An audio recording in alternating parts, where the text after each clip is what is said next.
Welcome back. Thanks for watching. Well, the housing market here in Connecticut continues to get better. So while looking for a home, we've got your back this morning with some questions that you will want to ask your realtor before you hire them. So this morning, Maura Jennings is going to fill us in on the 5 questions to ask your potential realtor. The power of 5. I like it. Number 1. Number 1. Well, the first question is such an important one. Is, what do they like about real estate? I think it's important to have a dialogue as to what really led a realtor into the real estate world. And for example, if someone says to you, I love real estate because it's part-time and it gives me a lot of flexibility. That's nice, and you're glad that that can work with someone. But the real answer that you're looking for is that I love sales. Sure. Because it is a sales job. So yes. You want to make sure that you're asking that question, because the answer that you're looking for is that I really enjoy the process of the sales.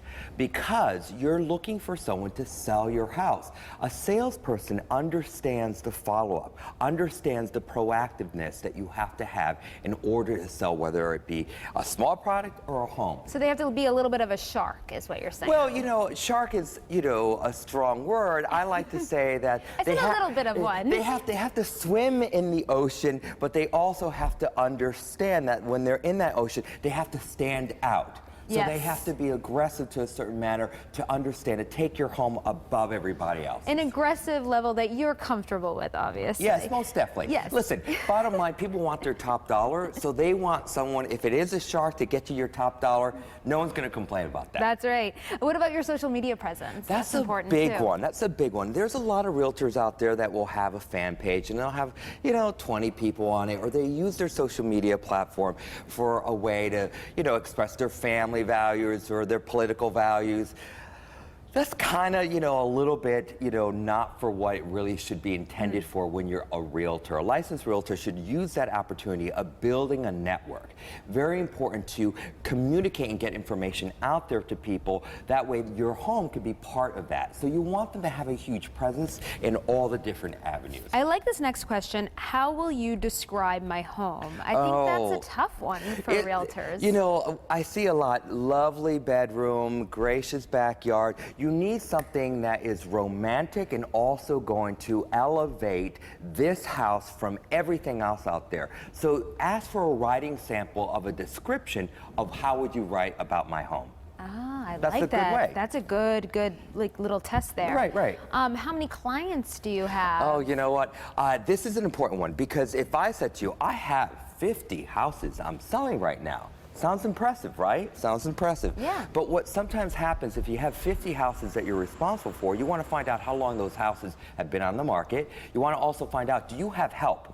Because let's face it, one person to be able to do all the open house, all the different events that's required, it's a lot. You're going to need a team. So make sure if they do have multiple homes on the market that they're representing, that they have support, because you don't want to be lost in the numbers. Right, and the last and final question, do you use a lockbox for access? Why is this important? Oh, this is one of my pet peeves, and certainly I never use a lockbox, and it doesn't matter what the price point is. A lockbox is a tool for other realtors to have access to your home. It's the code that we have the ability to just make an appointment and going into your home. And we go in with our clients. I do not use a lockbox because I like to be present for my client's home. So that means when the realtor comes and they bring their client, I now have the information. Let me tell you about the house. Let me romance the story. Let me tell you the history of it. There's more information communicated, plus I'm developing that relationship with that potential realtor that might be representing that offer in a way that it just starts the ball rolling in a more professional, uplifted way. Comfortable way. And I'm your advocate. So I'm there saying, oh, the homeowners are very passionate about this house. They raised their children here. Here's where the linen closet is. You're more educated versus, oh, here's a closet. Oh, here's the basement. I'm able to communicate more about the details of the house, the history, and the benefits. Why it's such a great house. Great advice. 5. Those are the okay, 5 you remember questions. that? That's right. Maura Jennings, always a pleasure to see you. My pleasure to be back. Thank and you. of course, for more information about Mar and about the 5 questions you should ask your realtor, head to our website, WTNH.com. Just go to that on-air tab, pull it down to the Good Morning Connecticut Weekend section. Now let's head right. over to Sam. Probably a good day to go check out some open houses, right, Sam? 100%, absolutely. A lot better than it was yesterday morning into the early afternoon, I'll tell you that much. Our afternoon high temperature for today getting up to near 75 degrees. If you're wondering, is this normal for this time of the year? It's a couple of degrees cooler. We should be a little bit closer towards the 80-degree mark than the 75-degree mark, but nonetheless, it is still going to be nice as we head through the rest of this week. If you're wondering what days are we going to see rain, I'll tell you right now, the only potential that I'm seeing right now, maybe Thursday. And